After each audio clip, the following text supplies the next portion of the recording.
I was lounging in our living room, the one with the big windows that looked out over the garden, when Alex burst through the door.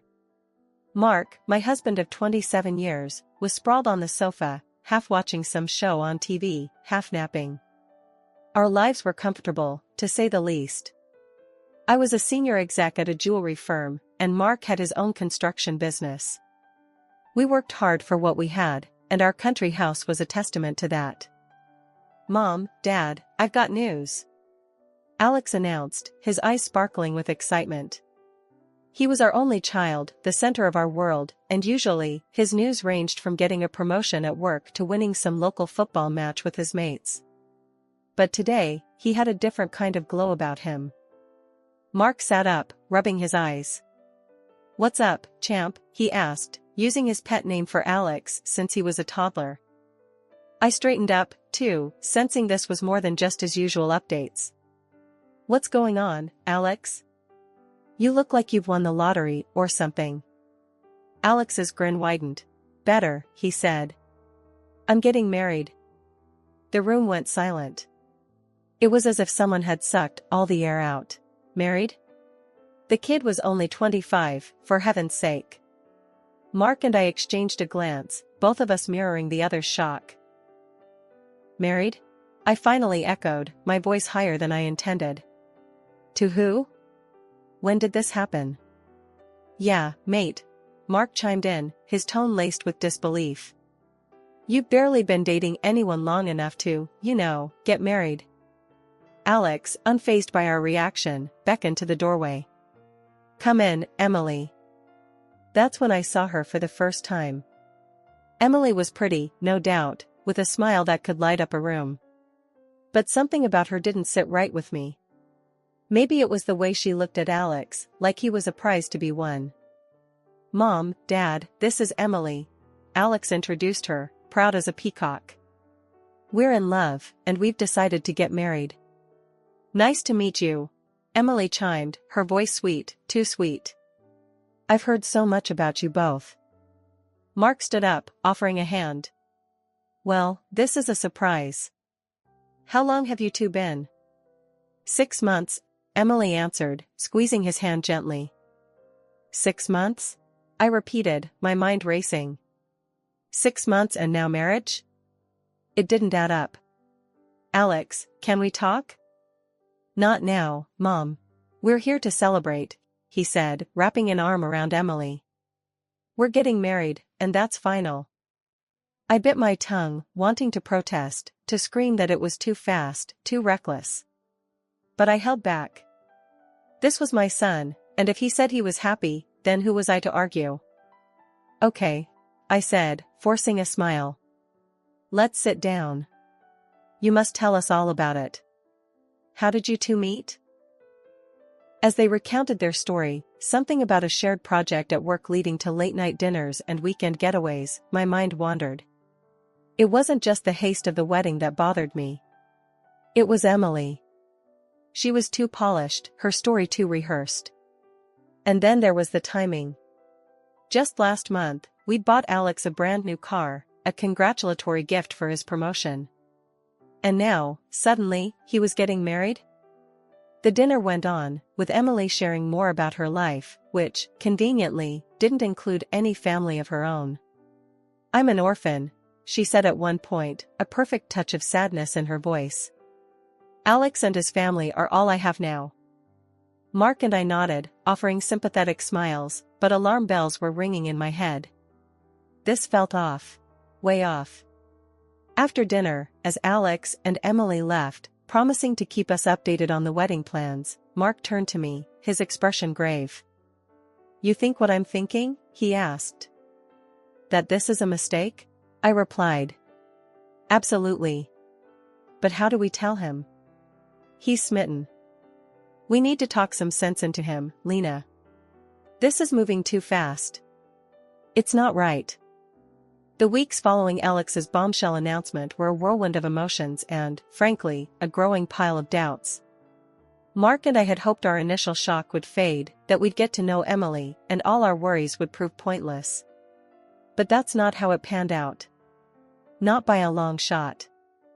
One evening, Mark and I were sitting at the kitchen table, papers spread out between us, bills, some of Alex's expense reports he'd asked me to look over because, well, old habits die hard. That's when it hit me. "Mark, have you seen this?" I asked, holding up a credit card statement that was higher than the Empire State. "Since when does Alex spend like a man with a hole in his pocket?" Mark leaned over, his brow furrowing as he scanned the numbers.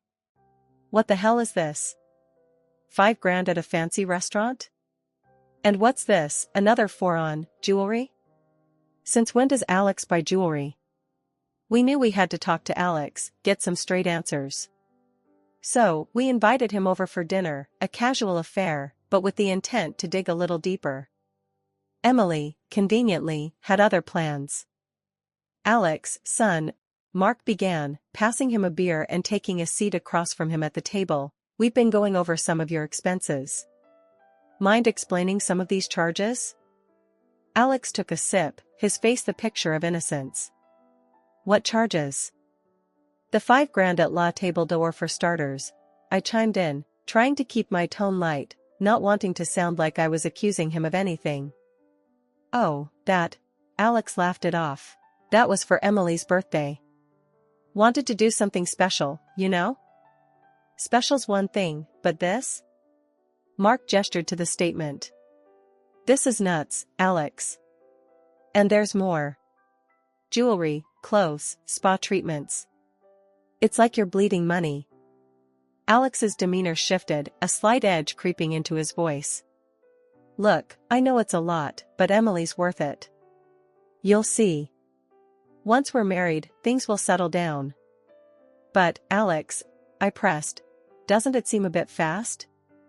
You've only known her for 6 months. And all these expenses. It's not like you." He stood up then, frustration evident. "I can't believe this. I thought you'd be happy for me. Emily makes me happy. Why can't you see that?" "We do, son," Mark said, standing to put a hand on his shoulder. "We just want to make sure you're not getting taken advantage of." Alex shrugged off his hand. "I'm not a kid, Dad. I know what I'm doing." With that, he grabbed his jacket and left, leaving us with more questions than answers. As we prepped for bed, thoughts of how to protect Alex swirled in my head. But then, another curveball hit us. Alex called, his voice a mix of excitement and nerves. "Mom, Dad, Emily's pregnant. We need to speed up the wedding." That news hit like a freight train. "Pregnant? Now?" It explained the rush, but it piled on a ton more doubts. The wedding wasn't just fast-tracked, it was shot out of a cannon. Between the shock announcement and the big day, time seemed to warp. The preparations were a blur, each day melding into the next under the weight of organizing what was shaping up to be a lavish affair, thanks largely to Emily's modest wishes. One evening, as Mark and I reviewed the final guest list and the mountain of bills that had piled up, the reality of it all hit me like a ton of bricks. "Mark, this is insane," I said, shaking my head in disbelief. "We're bleeding money left and right. This wedding, it's like we're throwing a royal bash." Mark, ever the calm in my storm, sighed deeply. "Lena, what can we do? Alex is dead set on this, and with the baby on the way. We've got to support him." "Yeah, but at what cost?" I snapped back, frustration boiling over. "It's not just the money, Mark. It's this whole rush job. It doesn't sit right with me." Before we could spiral further into our debate, Alex called, excitement brimming in his voice.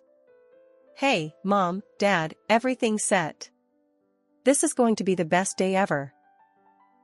I forced a smile I hoped he could hear over the phone. "That's great, honey. We're so happy for you." The day arrived in a whirlwind of activity. The venue was nothing short of breathtaking, a testament to Emily's taste for the finer things in life. As guests began to fill the seats, Mark and I took our place at the front, our smiles plastered on, ready to welcome the onslaught of well-wishers. Emily floated down the aisle like a vision, her dress a masterpiece of lace and sparkle. Alex looked on, awestruck, and for a moment, my heart softened. My son was happy, truly happy. Maybe I had been wrong about Emily. The ceremony was a blur of vows and tears, mostly from Emily's side, given she had no family present. The reception kicked off with the usual pomp, speeches dripping with sweetness, and a dance floor that beckoned even the most reluctant. As Mark and I made our rounds, greeting guests and sharing laughs, I caught snippets of conversations that set my teeth on edge. "Did you hear? The whole thing's on the parents' dime," one distant cousin whispered, not so discreetly. "Quite the fairy tale, huh? Wonder how long till the clock strikes midnight," another quipped, sipping on a cocktail that probably cost more than my first car. I brushed off the comments, focusing instead on making sure everyone enjoyed themselves. It was during one of these rounds that I overheard a conversation between Emily and a group of her friends, tucked away in a quieter corner of the venue. "And then I told him, if we're going to do this, it's got to be big. Go big or go home, right?" Emily was saying, her laughter light and carefree. One of her friends chimed in, "Girl, you landed a gold mine. Play your cards right, and you're set for life." My heart sank. There it was, the confirmation of my worst fears, laid bare in a few careless sentences. I wanted to confront her then and there, demand she explain herself, but Mark caught my eye, shaking his head slightly. "Not here. Not now." Post-wedding life settled into a rhythm of sorts, but not the kind you'd hope for. The bills kept coming, each one a stark reminder of the lavish affair that was Alex and Emily's wedding. But it wasn't just the wedding expenses that had me on edge, it was the continuous drain on the account we'd set up for them, supposedly for starting their life together.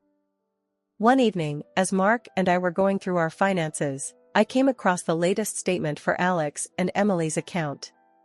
My heart sank as I scanned the list of transactions. "Mark, look at this," I said, my voice tight with frustration. "They're burning through money faster than we can count. Spas, designer boutiques, high-end restaurants. This isn't starting a life, it's living like there's no tomorrow." Mark took the statement, his brow furrowing as he read. "This is madness, Lena. We were supposed to help them get on their feet, not fund a never-ending honeymoon."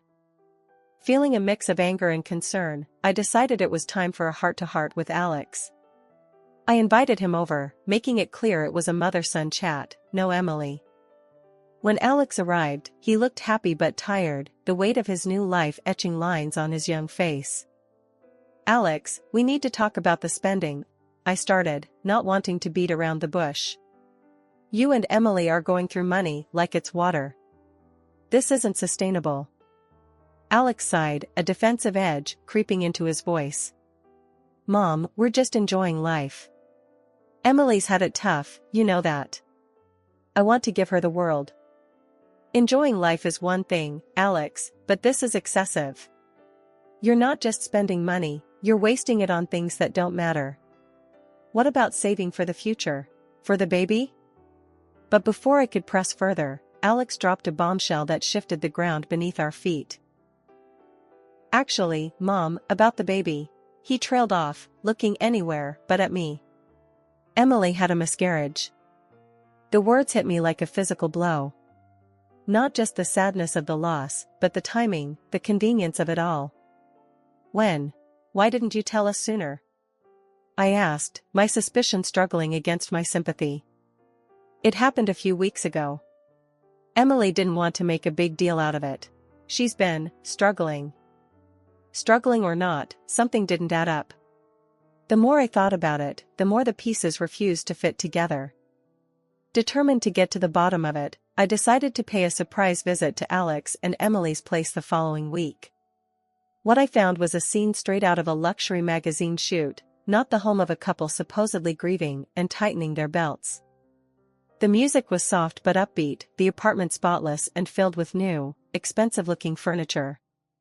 It was Emily's voice that drew me in, floating from the bedroom where she was on a call, unaware of my presence. "Yeah, babe, don't worry. His folks are eating out of my hand.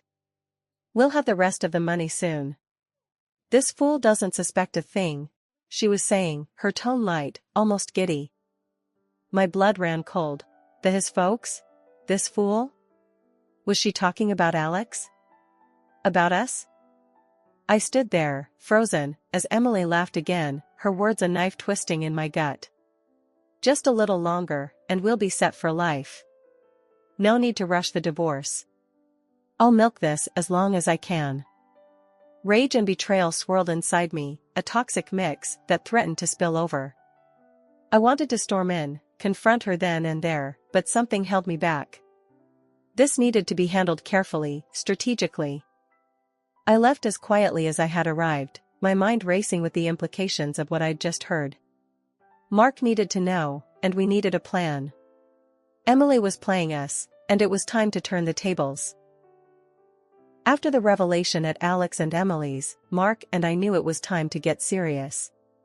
We couldn't just sit back and watch as our son's life got dragged through the mud by someone who saw him as nothing more than a payday. So, we did the only thing that made sense at the time, we hired a private detective. The detective, a no-nonsense guy named Joe, came recommended by a friend of a friend who had been through something similar. He had a reputation for being discreet and getting results, which was exactly what we needed. Mark and I sat down with Joe in our living room, the air thick with tension and desperation. I kicked off the meeting, trying to keep my voice steady. Joe, our son's wife, we believe she's not who she says she is. Joe nodded, jotting down notes in a small pad. I see this more often than you'd think. What makes you suspect her? Mark took over, detailing the extravagant spending, the suspicious behavior, and the overheard conversation that had set off alarm bells. Understood, Joe said, closing his notebook. I'll start with the basics, dig into her past, and see who she's been associating with. It might take some time, but we'll get to the bottom of it. The investigation was slow, each day dragging by with no word from Joe. It was like waiting for a pot to boil, knowing that what we found might scald us. Finally, after what felt like an eternity, Joe called, asking us to meet him at his office. First off, Joe began, his expression grim, you were right to be suspicious. Emily's real name is Clara. Emily was an alias, and she's got a history of targeting wealthy men. My stomach twisted at his words, a mixture of vindication and heartbreak. What about her accomplice? I asked, dreading the answer. Joe slid a photo across the desk, showing Emily, Clara, with a man we'd never seen before. This is her partner in crime, so to speak. Been working together for years. Seems your son was their latest mark. Mark's jaw clenched, his anger palpable. Can we go to the police with this? It's enough to start, Joe confirmed. But there's more. They were planning to clean out your son's accounts, then move on to the next target. There's a trail of victims. The room spun as the implications sank in. Our son, the latest in a line of men duped by a pair of professional con artists. It was almost too much to bear. When we arrived home, Alex was there, waiting for us. His face lit up when he saw us, unaware of the storm about to break. Mom, Dad, what's up? Everything okay? He asked, noticing our somber expressions. Mark and I exchanged a look, then, with a deep breath, I began the hardest conversation of my life. Alex, we need to talk about Emily. As we laid everything out, the evidence, the photos, the lies, I watched my son's face go from confusion to disbelief to heartbreak. He was silent for a long time after we finished, the weight of the truth crushing him. Finally, he spoke, his voice cracked with emotion. I can't believe it. I trusted her. Loved her. We know, son, Mark said, putting a comforting hand on his shoulder. But we're going to get through this. Together. The days after the truth came out were like walking through a storm.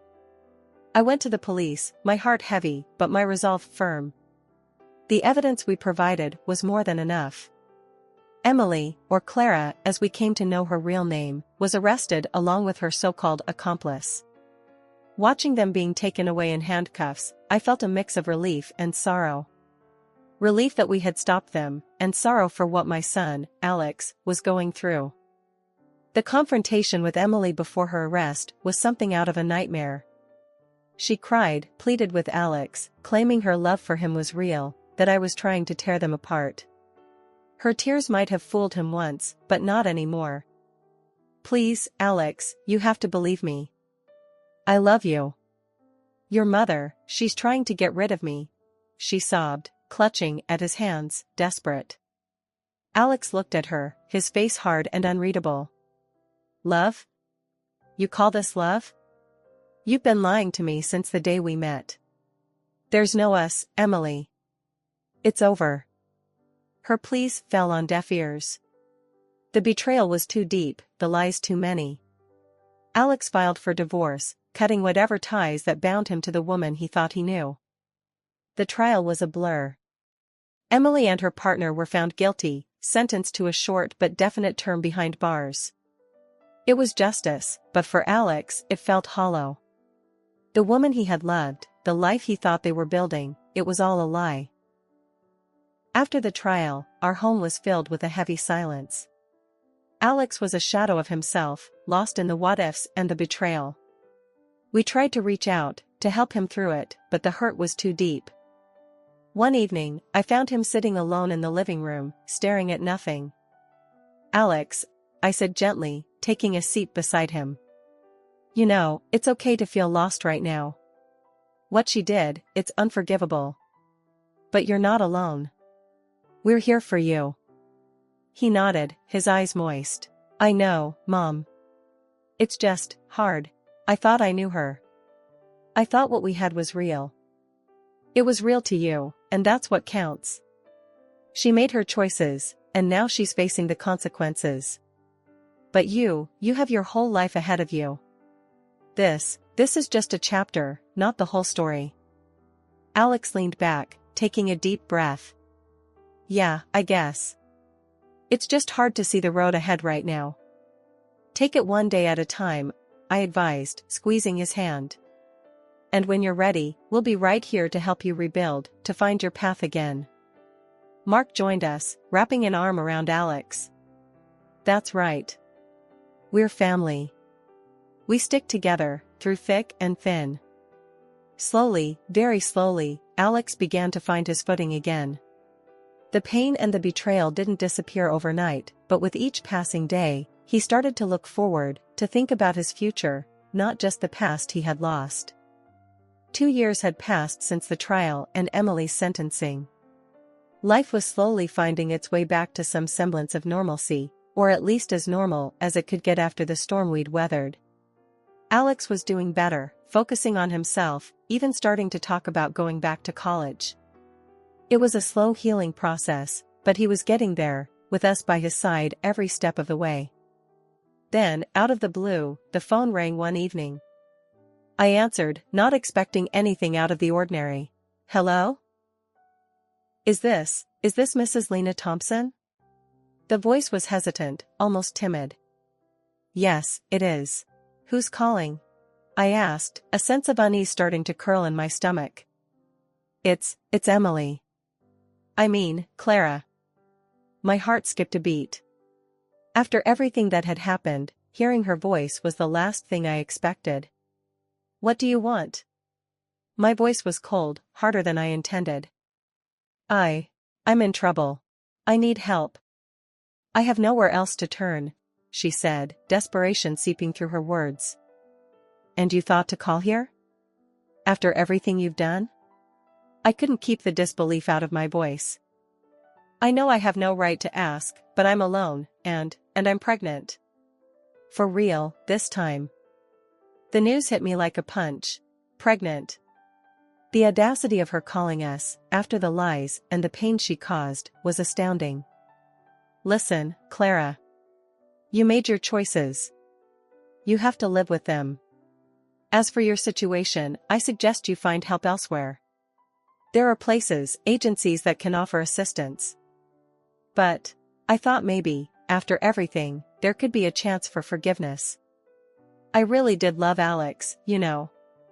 I sighed, a mix of anger and pity washing over me.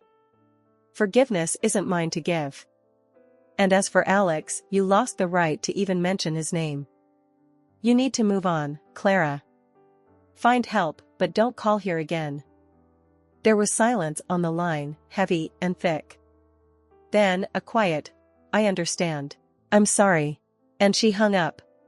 When I told Mark and Alex about the call later, Alex's reaction was one of quiet contemplation. "I hope she finds the help she needs," he said, and that was all. No anger, no bitterness. Just a hope for a better path for someone who had caused us so much pain. It was a testament to how far he had come, how much he had grown. And in that moment, I knew that we were going to be okay. Life would move on, and we would grow stronger from the trials we faced.